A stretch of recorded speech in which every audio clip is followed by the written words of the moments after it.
Assalamualaikum warahmatullahi wabarakatuh. Kami dari kelompok 1 kelas M02 akan mempresentasikan hasil resum materi 3 in 1 mata kuliah biologi molekuler lingkungan perairan. Next. Untuk anggota kelompok kami, saya sendiri Faik Aji Marfiansyah. Saya Natalia Nova. Saya Paramesri Anyara Sandria. Saya Radina Yudhistira Nur Hasana. Next. Oke, masuk pada materi yang pertama yaitu dasar biologi molekuler, biokimia, dan mikrobiologi molekuler.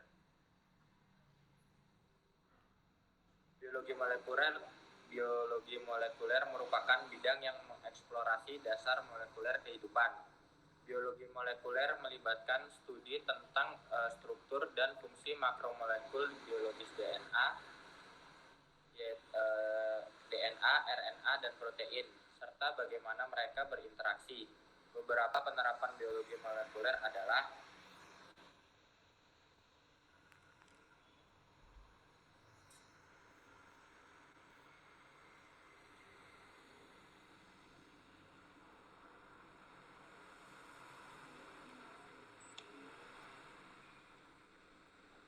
yang pertama adalah PCR.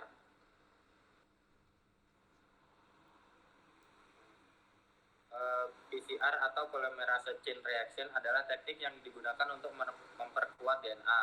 Kemudian yang kedua, elektroforesis. Gel adalah metode yang digunakan untuk memisahkan fragmen DNA berdasarkan ukuran dan muatannya. Yang ketiga, urutan DNA, yaitu proses menentukan urutan nukleotida dalam molekul DNA. Kemudian pada kehidupan itu yang pertama ada rekayasa genetika, yaitu melibatkan manipulasi DNA suatu organisme untuk menambah atau menghilangkan sifat-sifat tertentu. Yang kedua, penerapan penting lainnya itu terapi gen, yang melibatkan penggunaan gen untuk mengobati atau bahkan menyembuhkan penyakit genetik. Kemudian ada tren utama, yaitu yang pertama CRISPR atau CS9, yaitu teknologi revolusioner yang memungkinkan para ilmuwan melakukan pengeditan urutan DNA secara cepat, membuka kemungkinan baru untuk mengobati penyakit genetik dan bahkan menciptakan organisme yang benar-benar baru. Yang terakhir yaitu biologi sintetik, melibatkan perancangan dan pembangunan sistem biologis dari awal dengan potensi penerapan mulai dari biofuel hingga pengembangan obat. Meskipun teknologi ini menjanjikan, teknologi ini juga menimbulkan pertanyaan etis dan kekhawatiran mengenai konsekuensi yang akan diinginkan. Next. Baik, selanjutnya memasuki materi yang kedua yaitu karbohidrat, protein, lipid, metabolisme, and katabolisme. Next. Untuk yang pertama yaitu ada karbohidrat. Karbohidrat adalah salah satu dari 3 makronutrien yang membentuk makanan bersama dengan protein dan lemak. Karbohidrat adalah sumber energi penting bagi tubuh, menyediakan bahan bakar untuk otot dan otak. Ada 2 jenis utama karbohidrat. Yang pertama sederhana dan kompleks. Untuk karbohidrat sederhana juga dikenal sebagai gula. Ditemukan dalam makanan seperti permen, soda, dan makanan yang dipanggang. Sebaliknya, karbohidrat kompleks ditemukan dalam makanan seperti biji-bijian, kacang-kacangan, dan sayuran. Makanan ini mengandung serat yang membantu memperlambat pencernaan karbohidrat dan memberikan pelepasan energi yang lebih berkelanjutan. Karbohidrat merupakan bagian penting pada kesehatan karena fungsi dari karbohidrat menyediakan energi yang dibutuhkan untuk aktivitas sehari-hari. Namun, mengkonsumsi terlalu banyak karbohidrat juga dapat menimbulkan dampak buruk bagi kesehatan. Karena faktanya penelitian menunjukkan bahwa asupan gula yang tinggi dikaitkan dengan peningkatan resiko obesitas, diabetes tipe 2, dan masalah kesehatan lainnya. Oleh karena itu, penting untuk memperhatikan jenis dan jumlah karbohidrat yang kita konsumsi. Next. Untuk karbohidrat pada mikrobiologi perairan, kaitannya karbohidrat dalam mikrobiologi perairan yaitu karbohidrat merupakan senyawa organik yang terdiri dari atom karbon, hidrogen, dan oksigen. Karbohidrat memainkan peran penting dalam pertumbuhan dan kelangsungan hidup komunitas mikroba. Mereka berfungsi sebagai sumber energi bagi mikroba dan juga terlibat dalam struktur dan fungsi sel. Mikroorganisme akuatik menggunakan berbagai strategi untuk memetabolisme karbohidrat, tergantung pada jenis karbohidrat tertentu dan kondisi lingkungan. Salah satu metode yang umum adalah melalui glikolisis yang memecah glukosa menjadi pirufat dan menghasilkan ATP untuk energi. Jalur penting lainnya adalah jalur pentosa fosfat yang menghasilkan NADPH dan ribosa 5 fosfat untuk sintesis nukleotida. Kelebihan karbohidrat pada ekosistem perairan dapat menimbulkan dampak signifikan terhadap lingkungan dan kesehatan manusia.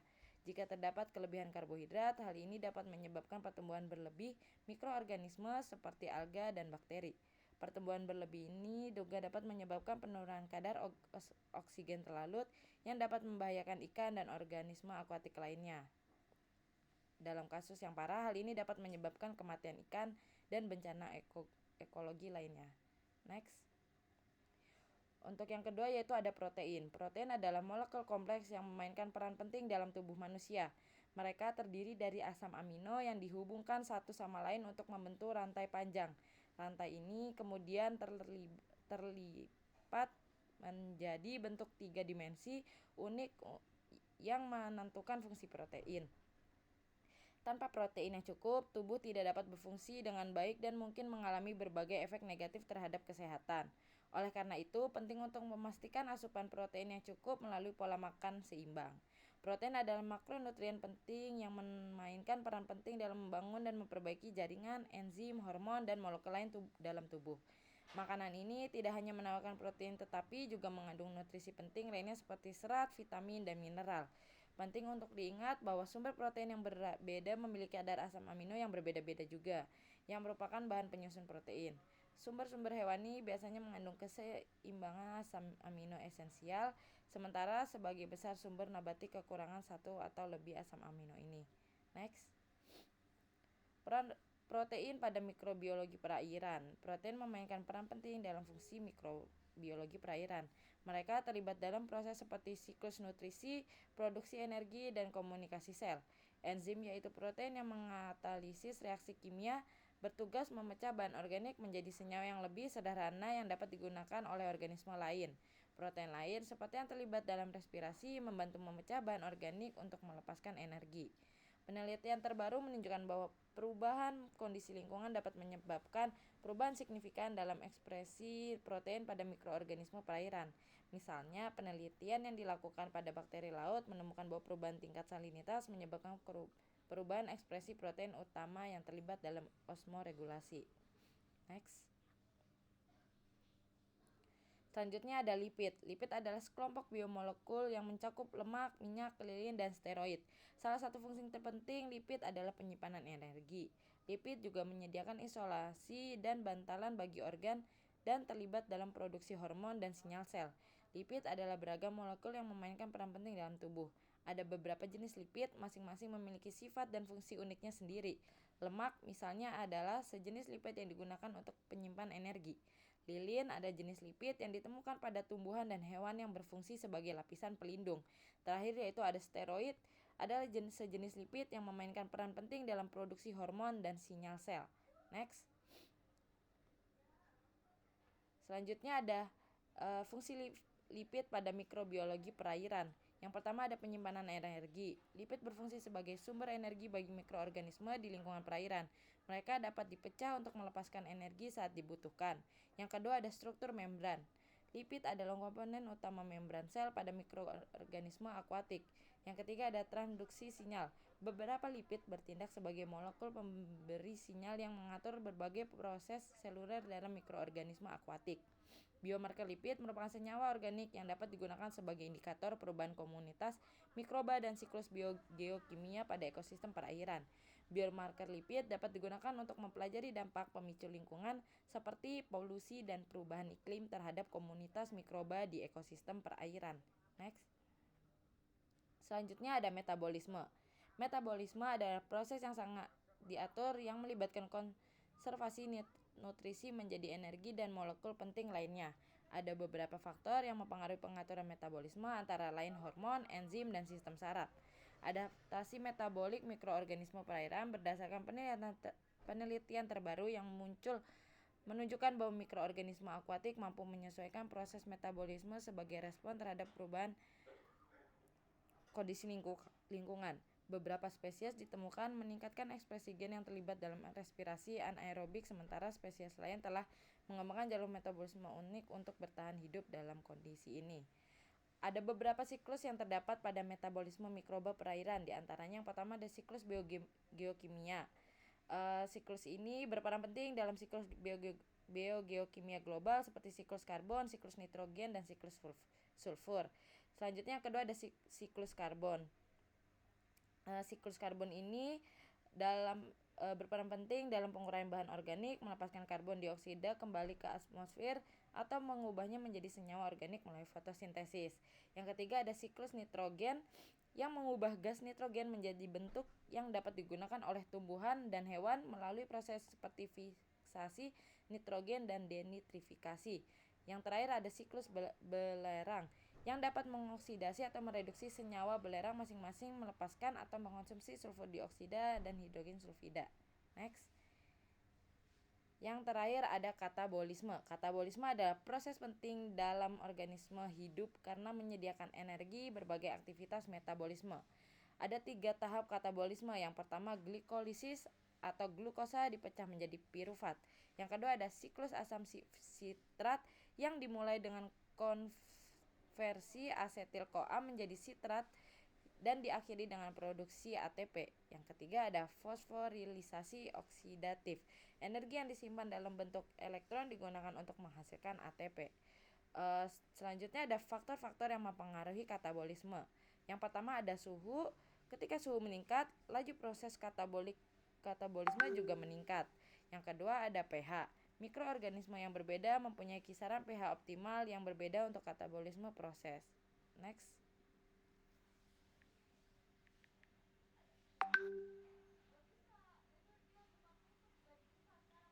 Berikutnya ada materi ketiga yaitu sistem degradasi bahan organik. Yang pertama itu ada enzim. Enzim merupakan katalis biologis yang dapat mempercepat reaksi kimia dalam organisme hidup. Peranan enzim sangat penting dalam sistem biologis karena enzim memungkinkan organisme untuk dapat melakukan reaksi kimia yang kompleks dengan waktu yang jauh lebih cepat dibandingkan tanpa adanya enzim. Enzim juga berperan penting dalam banyak proses biologis termasuk pencernaan, metabolisme, dan replikasi DNA. Enzim biasanya berupa protein dengan bentuk spesifik yang memungkinkan berikatan dengan molekul tertentu dan memfasilitasi transformasinya menjadi molekul lain. Struktur dari enzim terdiri dari situs aktif, yaitu tempat enzim untuk berikatan dengan substratnya dan mengkatalisis reaksi, serta bentuk tertentu yang memungkinkan berinteraksi dengan substrat. Kecepatan enzim mengkatalisis suatu reaksi bergantung pada beberapa faktor seperti pH, suhu, dan konsentrasi dari substrat. Penghambat dalam proses degradasi itu ada 3. Penghambat kompetitif yaitu terjadi ketika molekul yang strukturnya memiliki kemiripan dengan substrat berikatan dengan sisi aktif enzim, sehingga dapat mencegah pengikatan substrat.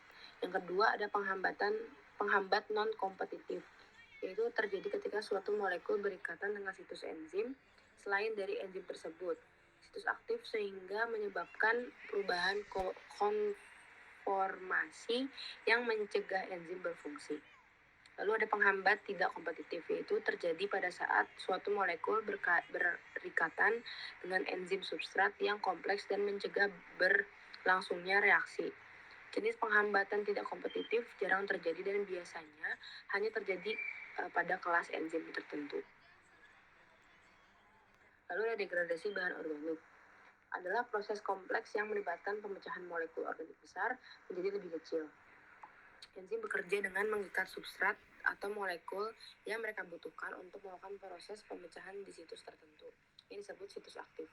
Enzim kemudian mengkatalisis reaksi yang memecah substrat menjadi molekul lebih kecil, kemudian dapat digunakan oleh tubuh untuk energi atau tujuan lain.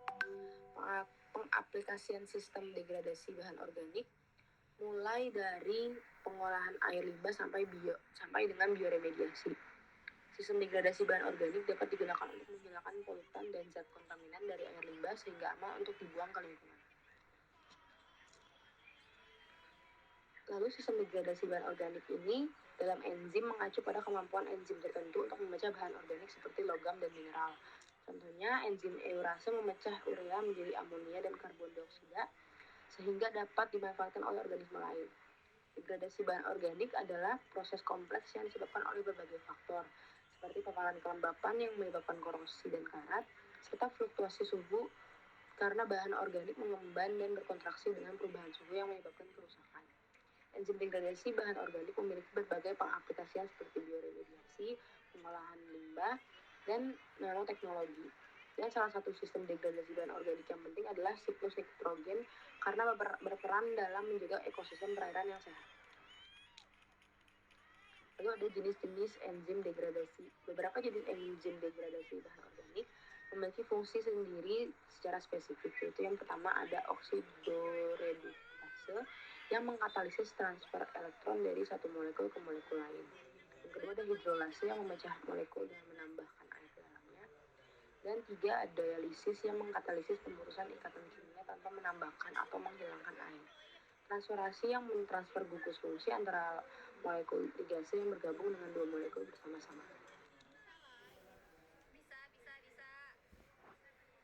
Selanjutnya ada teknik analisis biokimia, teknik analisis biologi molekuler, dan teknik analisis mikroba. Yang pertama itu ada teknik analisis biokimia. Teknik biokimia ini adalah bagian penting dari ilmu pengetahuan modern, memungkinkan kita mempelajari proses kompleks yang terjadi dalam organisme hidup.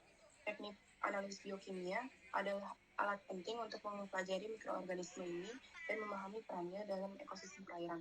Beberapa teknik analisis biokimia yang paling umum digunakan dalam mikrobiologi perairan.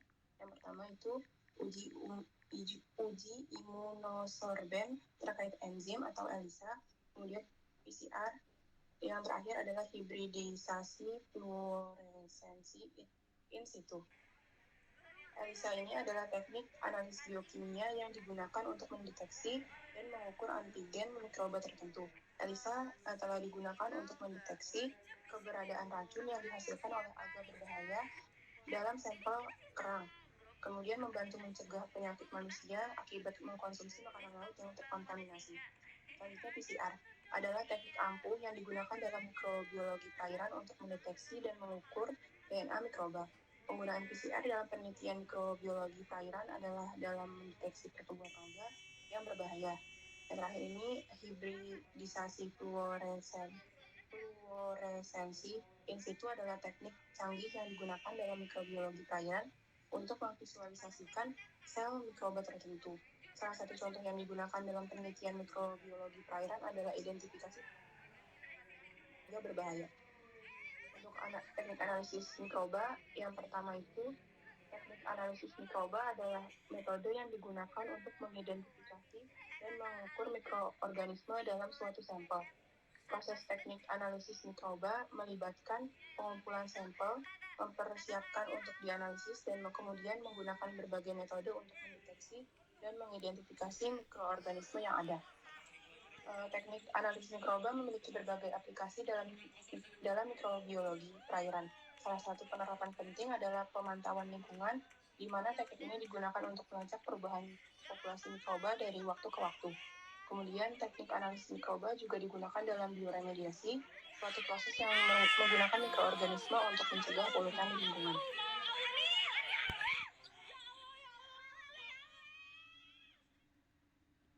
Baik, selanjutnya ada materi kelima yaitu Elements, Biochemistry, and Cyanobiotic Component. Next.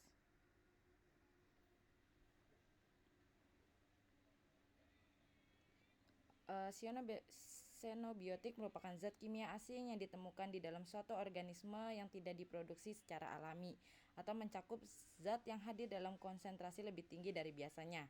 Beberapa bahan yang termasuk dalam cyanobiotik yaitu ada obat-obatan yang bersumber dari farmasi, rumah sakit, dan lainnya. Yang kedua ada pestisida yang bersumber dari kegiatan agrikultur.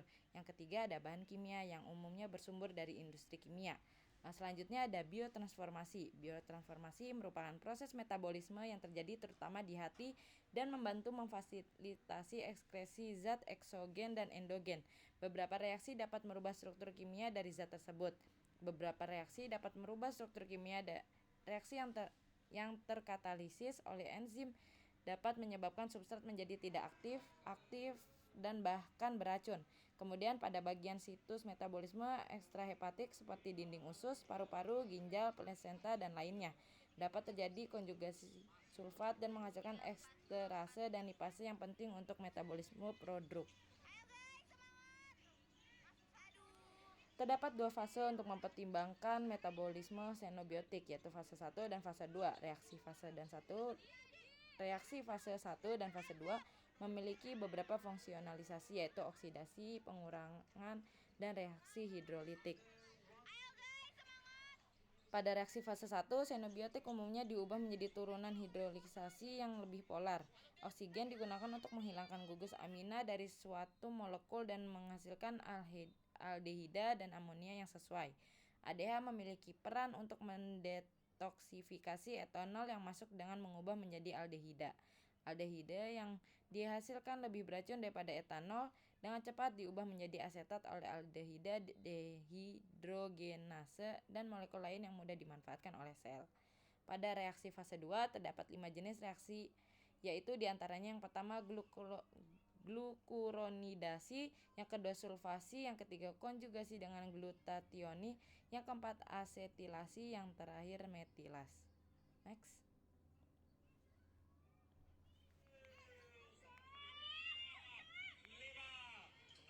Selanjutnya, sistem degradasi bahan dalam organisme hidup. Degradasi atau sistem degradasi bahan biokimia adalah komponen penting organisme hidup yang bertanggung jawab untuk memecah berbagai biomolekul dan bahan di dalam sel dan jaringan. Sistem ini memainkan peran penting dalam menjaga homeostatis seluler, mendaur ulang nutrisi, dan menghilangkan produk limbah. Proses degradasi yang rumit melibatkan interaksi yang kompleks antara enzim, jalur, dan mekanisme pengaturan yang semuanya bekerja sama untuk memastikan penguraian biomolekul secara efisien. Berikutnya ada jalur degradasi, yaitu ada intraseluler dan ekstraseluler. Intraseluler yaitu jalur yang mekanisme mendasar dalam organisme hidup yang memungkinkan pemecahan dan daur ulang biomolekul secara efisien untuk mempertahankan homostatis seluler dan mempertahankan kesehatan organisme secara keseluruhan. Jalur ini mencakup beragam proses yang menargetkan berbagai biomolekul seperti protein, lipid, karbohidrat, dan asam nukleat. Lalu ada ekstraseluler, yaitu mekanisme penting yang memfasilitasi pemecahan dan daur ulang biomolekul di luar sel, memainkan peran penting dalam menjaga homeostatis jaringan, ketersediaan nutrisi, dan keseimbangan ekosistem secara keseluruhan. Jalur ini mencakup serangkaian mekanisme yang menargetkan beragam substrat seperti ekstraseluler, termasuk protein, karbohidrat, lipid, dan komponen matriks ekstraseluler.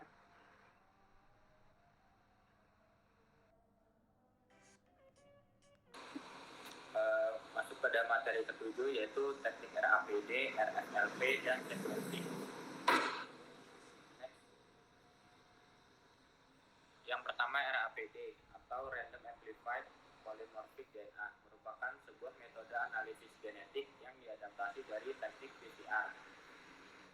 Metode ini mengandalkan asumsi bahwa pada kondisi stringesinya rendah, primer oligonukleotida tertentu akan menemukan sejumlah rangkaian dalam cetakan DNA yang dapat diambil. Ketika situs-situs tersebut berdekatan dan orientasinya berlawanan, maka hal tersebut akan terjadi. Kemudian urutan DNA atas situs diamplifikasi dan akan menghasilkan karakteristik fragmen DNA dari genom. Next. Yang kedua RFLP atau Restriction Fragment Length Polymorphism merupakan suatu teknik analisis untuk mendeteksi variasi pada tingkat sekuen DNA. Deteksi RFLP dilakukan berdasarkan adanya kemungkinan membandingkan profil pita-pita yang dihasilkan setelah dilakukan pemotongan dengan enzim restriksi terhadap DNA target. RFLP ini memiliki 4 tahapan, yaitu yang pertama isolasi DNA, pemotongan DNA, kemudian elektroforesi hasil pemotongan DNA, dan yang terakhir sorted blot.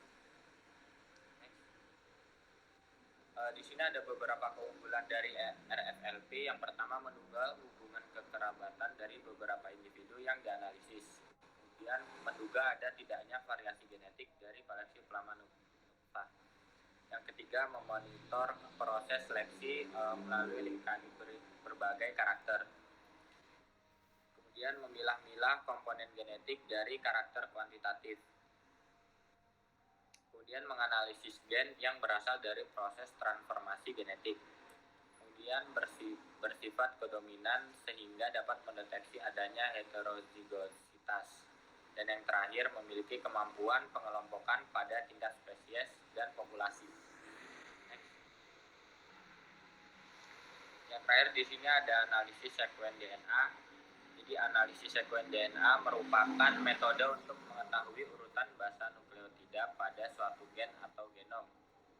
Nama lain dari analisis sekuen ini chain termination method.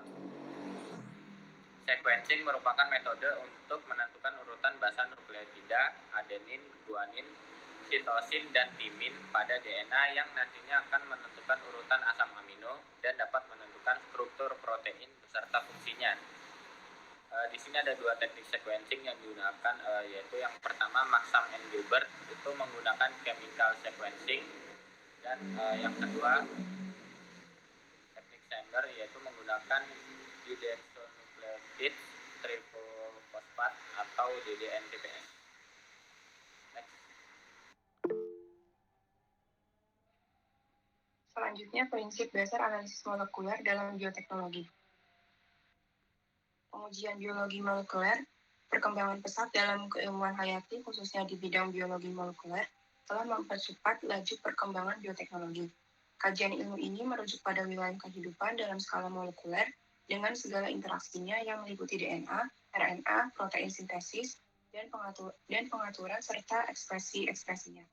Informasi dan karakteristiknya dimanfaatkan menjadi media kajian intensif dalam menjawab permasalahan di bidang hayati. Selanjutnya, teknik diagnosa PCR. Penemuan mesin PCR merupakan suatu terobosan revolusioner pada pertengahan tahun 1980-an. Gary Mullis, ahli biokimia Amerika, mendapatkan penghargaan Nobel dalam bidang kimia tahun 1993 untuk kemampuan mengembangkan polymers chain reaction atau PCR. Teknik diagnosa PCR diantaranya isolasi DNA atau RNA, amplifikasi DNA, visualisasi DNA, analisa atau interpretasi, kemudian komponen dari reaksi PCR yaitu DNA template, primer, enzim, DNTPS, Mg2+, kemudian buffer. Lalu ada kelebihan dari PCR, yaitu pengujian PCR memiliki sensitivitas yang sangat tinggi. Yang kedua, pengujian PCR sangat spesifik. Dan yang ketiga, pengujian dapat berlangsung dalam kondisi apapun. Kriteria sampel luas. Lalu kekurangannya yaitu satu, resiko kontaminasi yang tinggi menyebabkan hasil false positif. 2, mendeteksi adanya asam nukleat bukan infeksi. 3, banyaknya inhibitors pada sampel menyebabkan false negative result. Yang keempat, pengujian tidak mengindikasikan viabilitas patogen.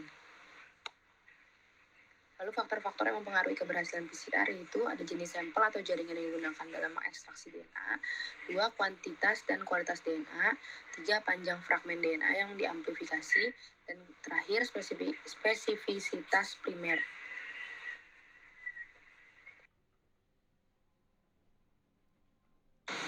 Baik, itu tadi beberapa materi resume 3-in-1 dari kelompok kami.